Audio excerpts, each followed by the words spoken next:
You're talking about how there are people who are proponents of political correctness, but the only people I ever hear talking about political correctness are the people who are against it. I think that I have a responsibility as a professor to say what I think, and that means I get to pick my own words, period. We shouldn't have to need a law. I agree with you. Right. Mr. Peterson should call his students the way they wish to be called, and the law shouldn't get involved. But there's a difference between legislating and law and using the power of the government, which is force. The puppy room and the silent room do not deprive you of your basic human rights. Exactly. I'm not challenging them on that Very ground. good. Then whatever problem you have with the puppy room... I don't have a problem with it. You have a problem with it because you're wearing it. That's why you're losing Professor Peterson, what's your team? From the Zoomerplex in historic Liberty Village, the Zoomer with Marissa Semkiw. Hello, everyone, and welcome to the Zoomer. I'm Marissa Semkiw. Today, we'll be discussing the controversial topic of political correctness. How did it come into being? Is it on its way out? How will it fare in the new Trump era? How has it impacted freedom of speech? Is it destroying our schools? We have experts of all political stripes here today to debate the real impact of this cultural and political theme on society. But before we dive in, let's tee up the topic.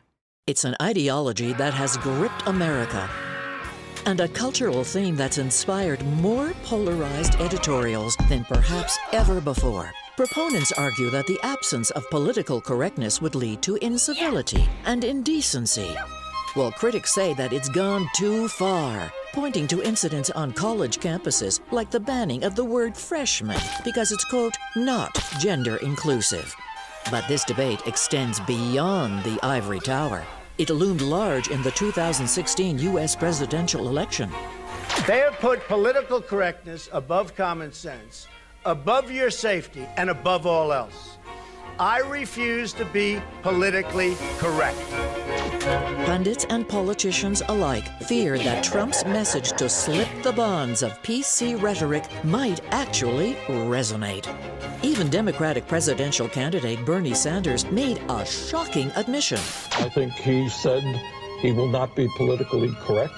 I think he said some outrageous and painful things, but I think people are tired of the same old political rhetoric.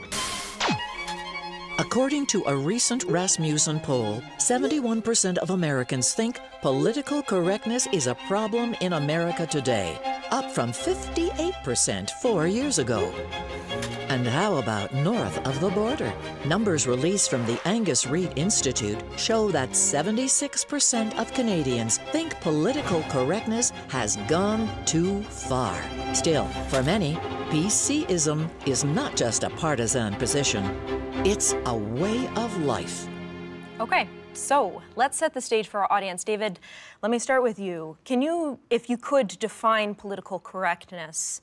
How would you see it? Political correctness actually started out as an ironic term of gentle self-mocking by people who later became identified as proponents of political correctness. It means a series of restrictions on language, policies, and measures that are seen to be offensive or creating victimization, particularly among minorities. The debate has become then, has this become extreme? Are the measures that are complained of, is it too extreme? And above all, in trying to restrict these measures, are other freedoms being abridged, particularly freedom of expression? So why don't we put that question to you, Desmond? Do you think that it's gotten to a point where it's extreme?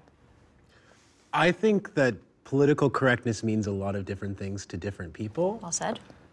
I also think that the idea that political correctness is getting out of control is really interesting, because political correctness, the way I'm understanding it, is a critique of power, right? You're saying that minority groups are saying there's something wrong with the way that power is working, and that power is exerting itself on us in a negative way, right? So I can get with that.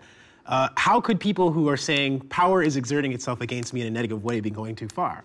They just want to be treated fairly. But a lot of it comes down to stifling language. Professor Peterson, I know you know a fair amount about this. What's your take on political correctness today? To me, it's a manifestation of, essentially, of postmodern thought, and the postmodernists subject every structure of value to a radical critique and believe that structures of value, I would say, or structures of power, you could say it that way too, although I don't think it's as accurate. The reason that they exist is to exclude and to work only for the benefit of the people who are within those structures. In the politically correct view, basically, what the situation is that there are groups of people identified by the terms used to express their identity politics, often gender and sex and race. And those groups, because they have intrinsic different interests, can't speak to one another, and the political landscape is basically a free-for-all that's predicated on power relations. Michael, do you believe that we've seen a backlash of PC culture run amok? I was in Florida last February, just before the primary, and I was shocked that I bought a Make America Great Again hat, wanted to see reactions I'd get. And I'm walking through Costco, people stopping me and being like, yeah, they were just so excited to have a candidate who they didn't think was holding back. So is there anything wrong with someone like Jeb Bush, who is a polite guy, a nice guy? I don't think so, but for a lot of voters, they were just so excited to see someone who was happy to be offensive, which is kind of strange. Well, I don't even really know what we're talking about, to be quite honest. Like, you're talking about how there are people who are proponents of political correctness, but the only people I ever hear talking about political correctness are the people who are against it. I think it's a red herring argument. I think it's a red herring argument for people who really want to limit what other people who don't agree with them are saying. I don't think it's a conspiracy to not want to offend. I do feel that it can go too far. In the sense, and I think there is a range. You know, there are some things you absolutely should not say in society, some words that you really should not say, because they've been used in a brutalized context in the past. So I think as a progressive, civilized country or continent, it's part of how we progress to be gentler. When did there become a premium on hurting people? When did that become something that was taken away? And let's be honest, we're talking about mostly older, straight, white men. There's not a shred of evidence that that's true. Not an atom of evidence that that's where the pushback comes from. I'm against political correctness. No, but that's a very important point, because you start out saying something completely reasonable. That political correct, means different things to different people. Yeah.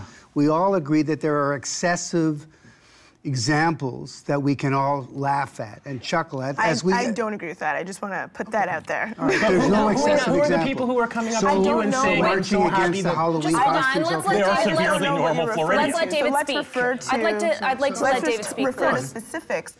That students at Yale University drove two professors off the campus for suggesting that they needed the help of the university to cope with an offensive Halloween costume.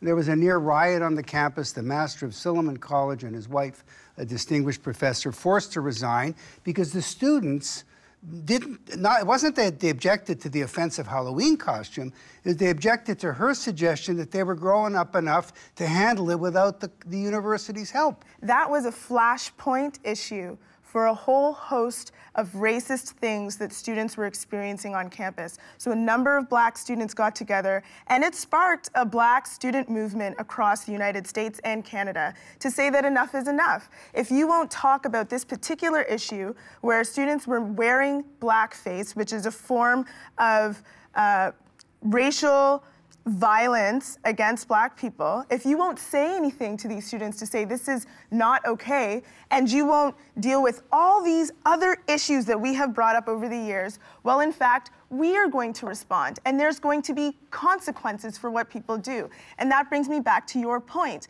These people, what you're saying is you're saying that this is political correctness. That's not what that is.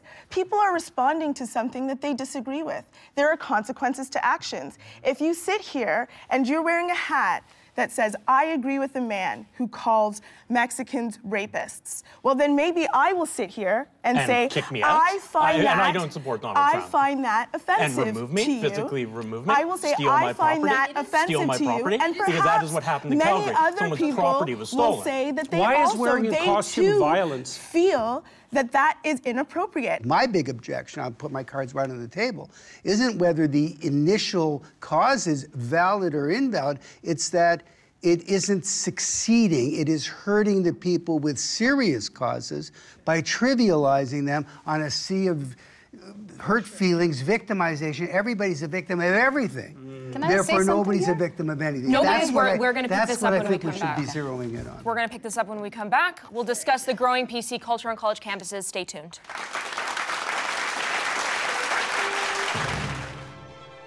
We shouldn't have to need a law. I agree with you. Right. Mr. Peterson should call his students the way they wish to be called, and the law shouldn't get involved. But there's a difference between legislating and law and using the power of the government, which is force.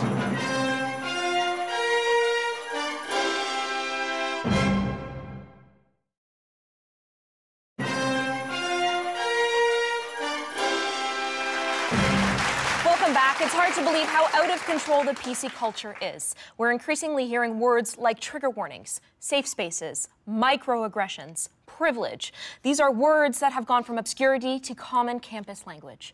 Frankly, the list of examples of political correctness run amok is never ending.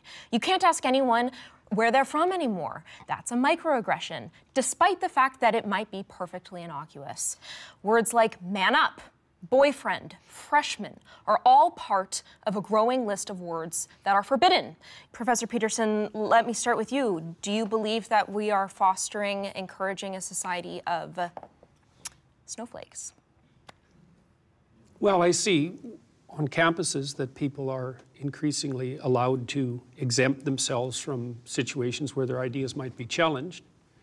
So, and I don't see that that's useful for anyone, partly because imagine that someone is rather delicate in their sensibilities and easily offended.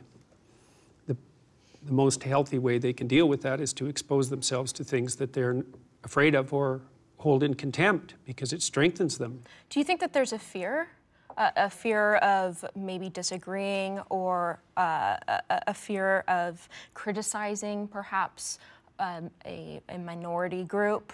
I think that people who are trying to impose strict limitations on freedom of expression, first of all, are trapped in this postmodernist nightmare where people can't engage in dialogue anyways because there's no truth outside of the language game you're playing.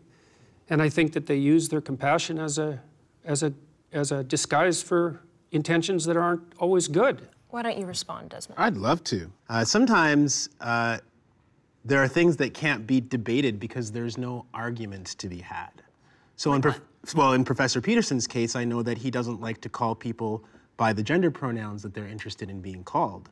And it's actually not true. It's only the gender pronouns that postmodernists have invented. If they want to be called he or she, then I don't have a problem with that. You're a university professor. You should know that all words were made up, not just a few. So that's very interesting. Don't tell me what I should know. No, thanks very much. Well, and also that issue does get at the core of a separate issue, which is freedom of speech. So, but what I'm saying is that actually this whole idea that Mr. Peterson is the subject himself of some kind of oppression, when all his students are saying is, this is how I would like to be addressed when I'm in your class, that is just basic respect. And I'm surprised that an educator would be so self-absorbed that he would say, I can't call students what they want to be called. I have to be able to determine it within my own language restrictions. And I don't respect and love my students enough to just address them as they like. Freedom of speech and expression is such a fundamental right here in the Western world, and it really should be something that people in our country take for granted.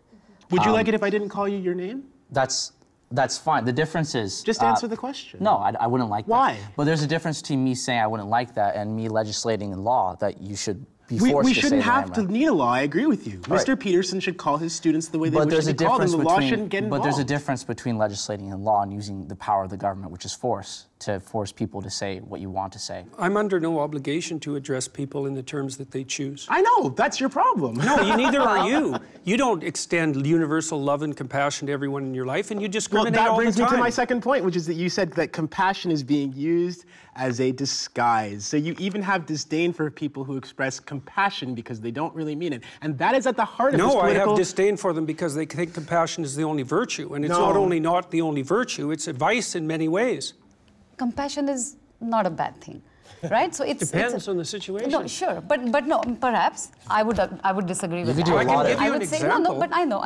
You can do a lot of bad things in the name of compassion. That's not compassion. That is pretense. No, but people can do a lot of bad things motivated by compassion too. There's a clear research literature on that. But all right, in my life, I have never seen it. Haven't you seen someone take care of their children too much? No. No, you've never seen children be overprotected and have their independence? But that's not compassion. It's that's not. Fear. That is fear. I think calling something politically correct is a refuge of deflecting from a serious engagement on the topic beyond the language. Beyond the language. So therefore, somebody can say, call a woman a fat pig. You could say all Mexicans are rapists and say, look, I'm not politically correct. But that's not the point. It's what did your language just mean? It's not the word itself. It is the implication of that word. I think we can all agree that there are extremes on both sides, and maybe we need to look to find a balance. No, we cannot. Okay, well, maybe we won't agree, but nonetheless, we are going to talk about that when we come back. Religious rights are being trampled on by excessive political correctness. That's next. Could there be a hit Broadway play called The Book of Muslims, as there is the Book of Mormon?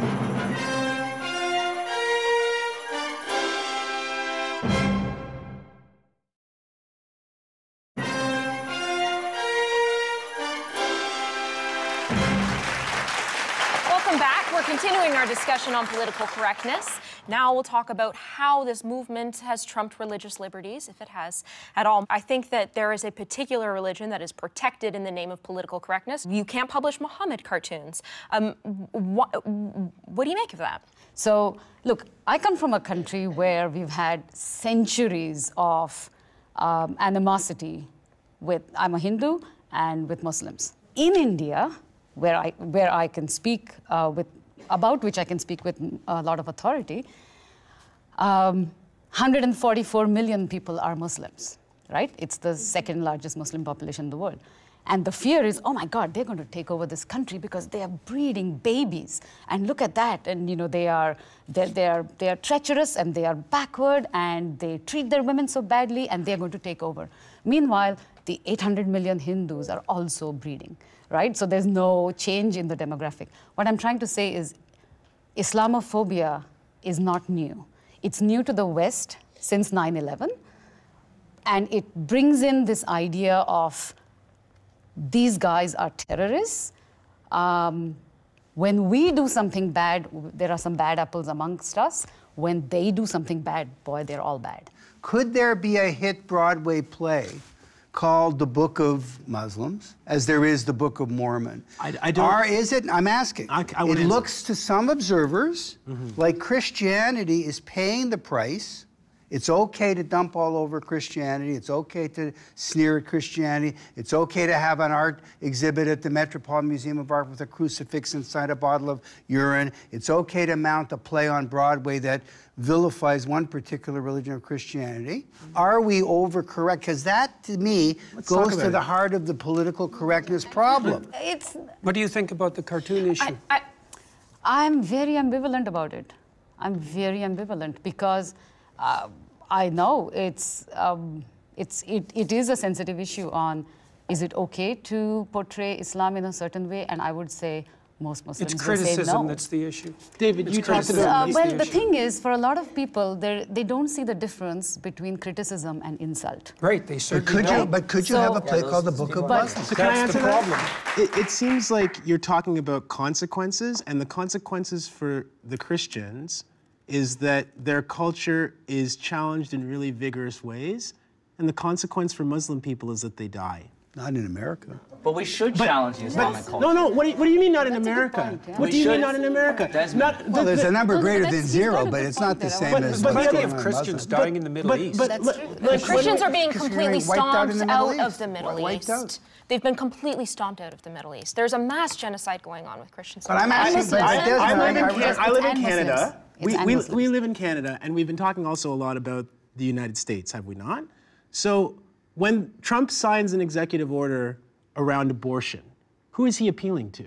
He's appealing to the Christian majority in that country who want to make laws about women's reproductive rights. Yeah. That is an issue about catering to Christianity, and it has been thus in the United States for the whole time that I have been alive and for the whole time that the United States has been a country. Please don't tell me, when you can write executive orders telling women what to do with their bodies. But if it's wrong to insult a religion, why isn't it wrong to insult every But you religion. see, but this is what you want, is that you actually want to control people's talking and speaking. I don't want. I'm asking a question. I'm not saying that it's against the law. I'm saying the same people that go to the Book of Mormon. Yeah, I don't know. You have to ask the Book of Muslim. You would have to ask those artists why they would. I think the problem with the leftist mindset, and I just say leftist mindset, but I'm sure there's a lot of sweeping generalization. Yeah. Sweeping generalization. Yes. So the problem with that sort of mindset is, on one hand, you stand up for liberties and free speech and you're anti-violence, but on the other hand, you're multiculturalists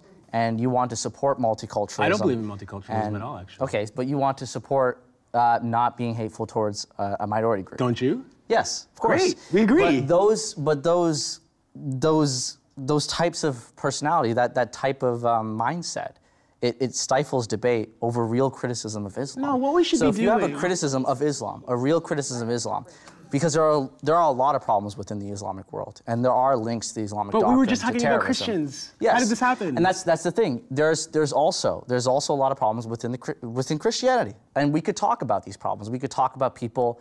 We could talk about anything that you want to have, if you want to have a discussion. I want to talk about whether or not Christians are being shielded, because that was the question, and I think the answer is. But the problem is every time Muslims don't criticize one another. I mean, of course, there is a lot of. But the problem is every time someone wants to bring up a criticism of they get Islam, challenged, and then they have to be challenged by somebody. They don't just get challenged. No, they get stifled. shut down. Yeah. And that's, What does that mean? that's a problem. They get stifled. What do you mean? Okay, and when we come back, we'll discuss the issue of genderless pronouns. Stay tuned.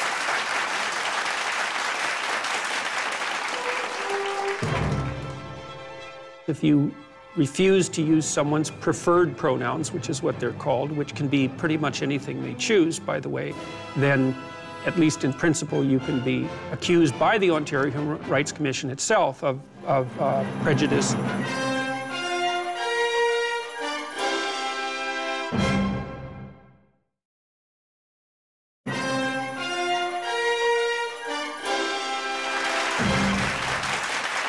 Welcome back. In September, University of Toronto professor Dr. Peterson sparked a debate over gender pronouns after posting a lecture series to YouTube called Professor Against Political Correctness.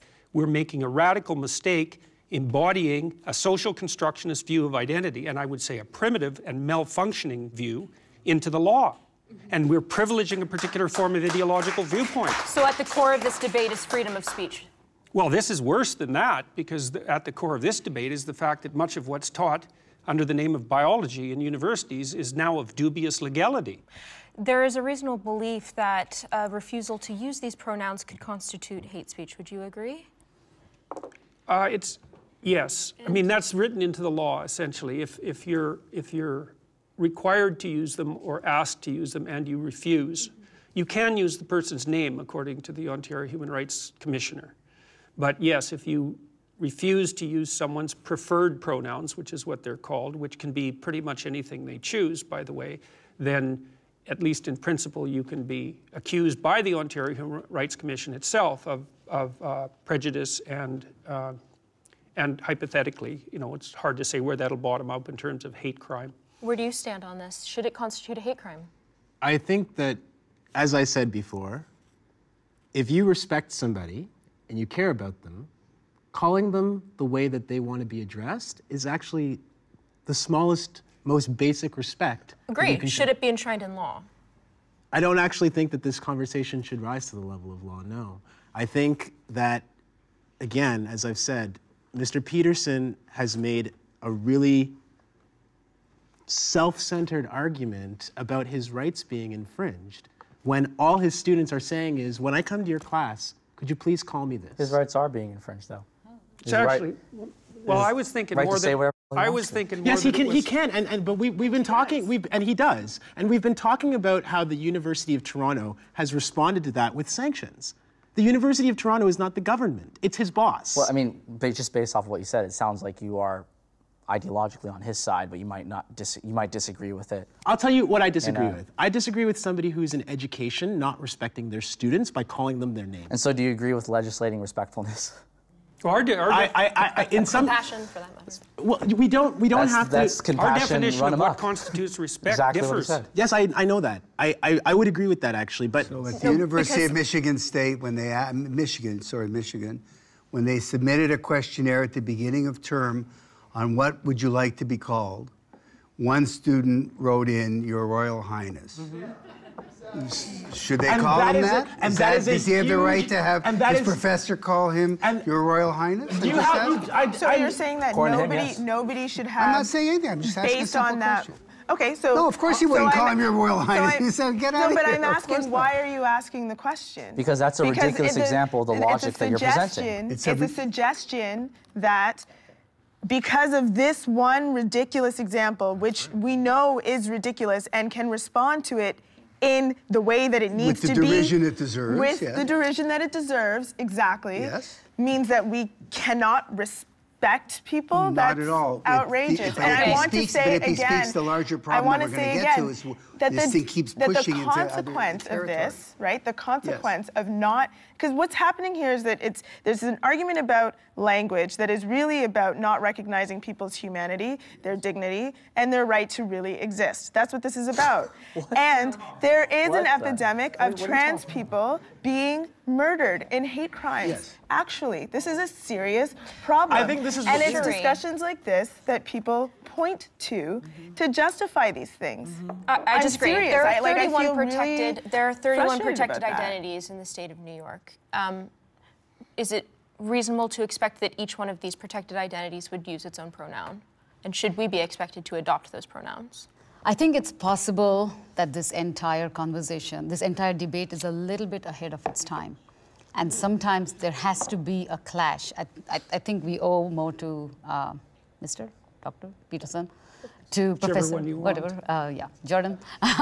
We owe more to him than we realize, because sometimes having somebody in opposition helps you sharpen your point. This level of recognition is at a very nascent stage.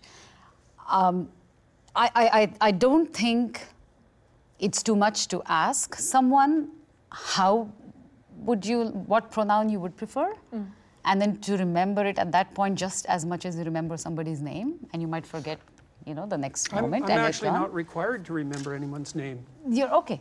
Right. Okay. So if I don't, then that's fine. Yeah, and I don't think... That has nothing to do with respect. Yeah, and I don't think it's... Is it wrong if you don't call them by the pronoun they're asking for?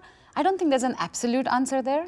I don't think, you're right to do it and you're wrong to do it. I just think it's an accommodation request. There's a legal answer. Well, so I don't think law should get into this. I don't believe... Well, that's a little late for that. No, okay. Perhaps. Because I don't think this can be forced. I think so much of change in language can be organic. Well, when we come back, we'll hear from our audience. Stay tuned.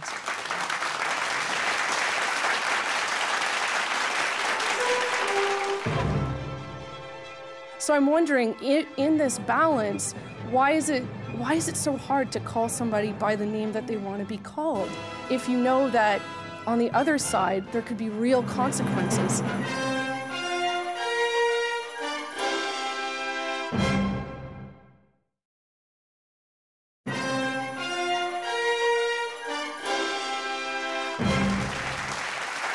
Welcome back to the Zoomer. We're discussing political correctness, so let's hear from our audience now. Dennis, what's your question? Well, my question is, have we really gone too far with political correctness? Background of my question is, about 20 years ago, I would have said yes. No, I would have said no. We have not gone too far, because not offending people was a good idea. We've gone too far in both ways. One, no one should go out of their way to be unpleasant or unkind to someone else, but we should not get unnecessarily offended either. Well, a lot of people use political correctness as a hammer to force their particular ideology. And it's gone from, let's say, I don't want to be offended anymore, to I want legislation against that. I want to use the power of the government to force you to say what I want. It's gone from simple conversation to I'm going to stifle or derail debate. And it's unfortunate because we've seen it in this panel, and we've seen it in politics, and we've seen it all across the world. Cherie? I think we should have a real conversation about not are you too offended or not, but as parents to our children, as elders in our society, whoever are the elders in the society, how do you cope? So we do need to talk more about coping than about offense.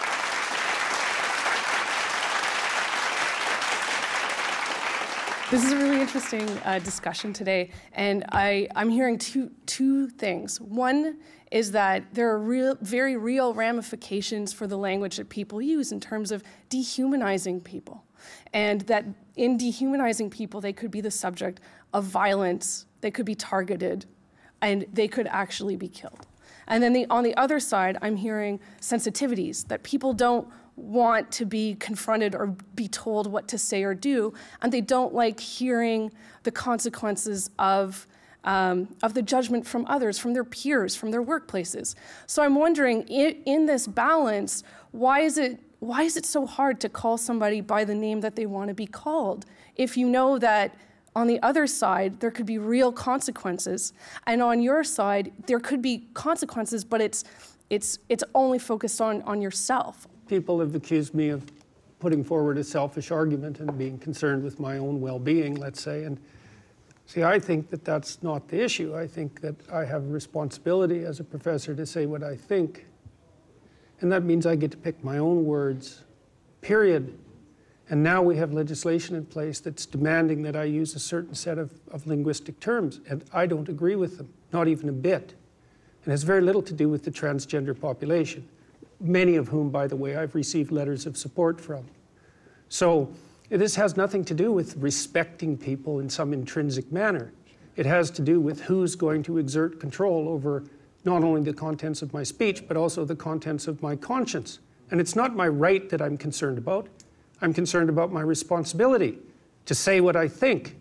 And I believe that the government is infringing on that, and that's a place that we shouldn't go. So it's as simple as that. The reason why I wouldn't call someone Z or a Debbie gender is because I think those are just made up. And I don't want to take part in something that is just completely delusional. You just made a biology argument, and you said that you don't want to address people with different pronouns because you don't believe that the biology that those pronouns is referring to exists, right? So well, I would just say to that we're back at what Sandy mentioned before, that this is actually not a conversation about language. It's a conversation about whether or not you respect people's identity. And all I will say to you, as we have said over and over in this conversation, is there is a serious and grave consequence to you not respecting and not acknowledging the identity of other human beings around you. What you're doing to them is extremely, extremely dangerous. You want to defend your right to do it, but there are consequences to that, and that's why people like us stand up so strongly against you. Because let's turn it around to something that isn't dealing with race or gender. Let's deal with something with political ideology or with the content of literature taught in schools, or with, let's say, upsetting events. Let's say somebody is a rape victim. And at a university in the United States, they successfully petitioned to get one of Ovid's poems, I forget which, I'm not a Latin scholar, removed from the curriculum because it would be too upsetting because it describes a rape. So my question to you is, where is the balance between someone who is legitimately upset, I'm not attacking that she was upset by the poem, at what point did their rights to be treated a certain way clash with the rights of the, in this case, class and the professor? And at what point is society entitled to say to her a range of opinions ranging from suck it up to can't you handle this in a different way? And I think that the answer is that the idea that I think that we're agreeing on at this table anyway is that the university is supposed to be a place of rigorous debate. Why is it that you're the person in this conversation, when you say that sounds like they're against the debate? If people are organizing and saying, we don't like this, they are not forcing the administration to do anything, no more than when people didn't like Donald Trump's immigration ban, when they went out into the streets and when they went into the airports. They were not forcing anyone to do anything. They were vigorously protesting and expressing themselves in a First Amendment free speech context. Correct. And so at that what's point, the problem? I'll tell you the But problem. some people are using force. At that point, another generation or a majority of people observe this unfolding, say these people are getting worked up over something trite. Here's another. That's your opinion. No, it is my opinion. No, and hang on, I'm leading somewhere. They're getting worked up over something trite. Here's yet one more thing. There's a crying room at Cornell because Trump won. There's Play-Doh and puppy videos at Brown because they can't deal with Christina Hoff Sommers coming and giving a lecture challenging the notion that campus rape is right. Why are all these examples so ridiculous? Because they wind up creating a climate of opinion, sir, that is injurious to the causes that you are fighting for. No, I disagree. You know why? You think it's healthy for you to wear this? You think this is healthy for you to wear this? I don't. You're asking me to wear it. The puppy room. You are wearing it, whether you like it or not. If I may, the puppy room and the silent room do not deprive you of your basic human rights. Exactly. I'm not challenging them on that Very ground. good. Then whatever problem you have with the puppy room... I don't have a problem with it. You have a problem with it because you're wearing it. That's why you're losing. Professor Peterson, what's your take? We're giving the final word to Professor Peterson on this. Go ahead. I'm not objecting to the protests of the students. I'm objecting to the cowardly capitulation of the administrators to their demands. We'll have to leave it there. When we come back, final thoughts from our panelists. Don't go away.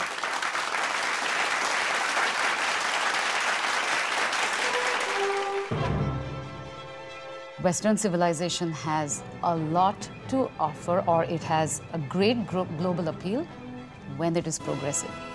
And don't lose sight of that.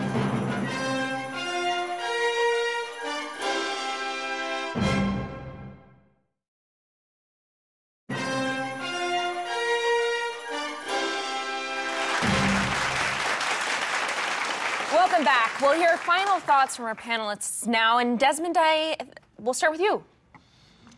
I think I've learned from this discussion that really there are a group of people who are fighting so that they don't have to recognize the humanity and the struggles of another group of people.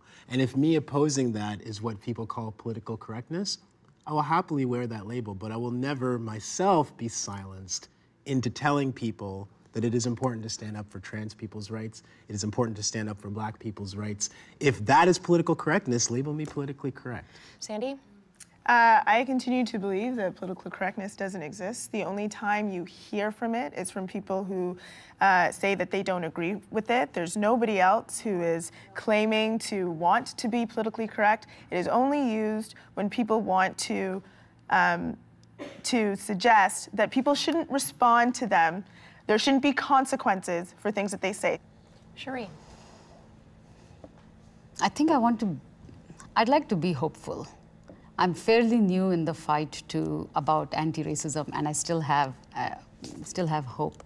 I think of the Facebook page that I saw yesterday from the Holy Blossom temple, a Jewish temple in Quebec City, and they are going to form a human chain around the mosque, the Quebec City mosque that was attacked. And I think that is Canada. And I'd like to say as a person who's lived in many countries, I'd like to say to everybody at this table that Western civilization has a lot to offer, or it has a great global appeal when it is progressive. And don't lose sight of that.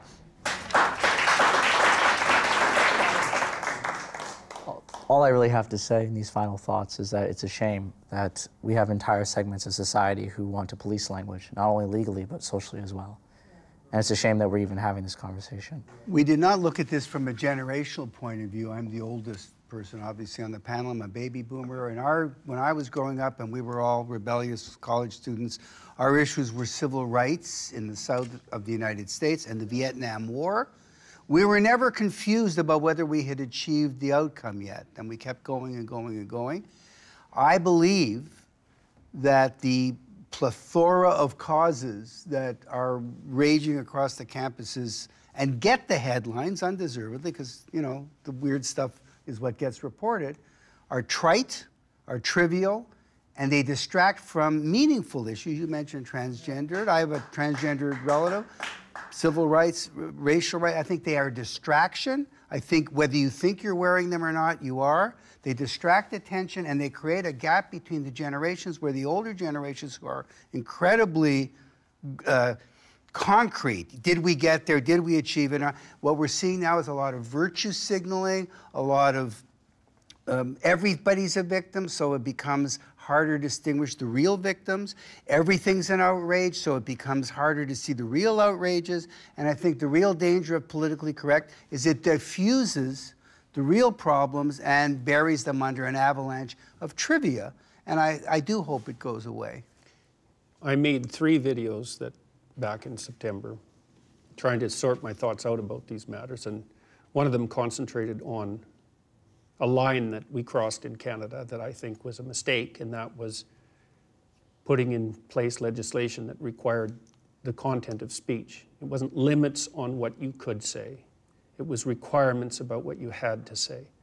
And I would say to people who support that legislation that there's an old idea among military people that when you invent a weapon, your enemy will have it in 17 years.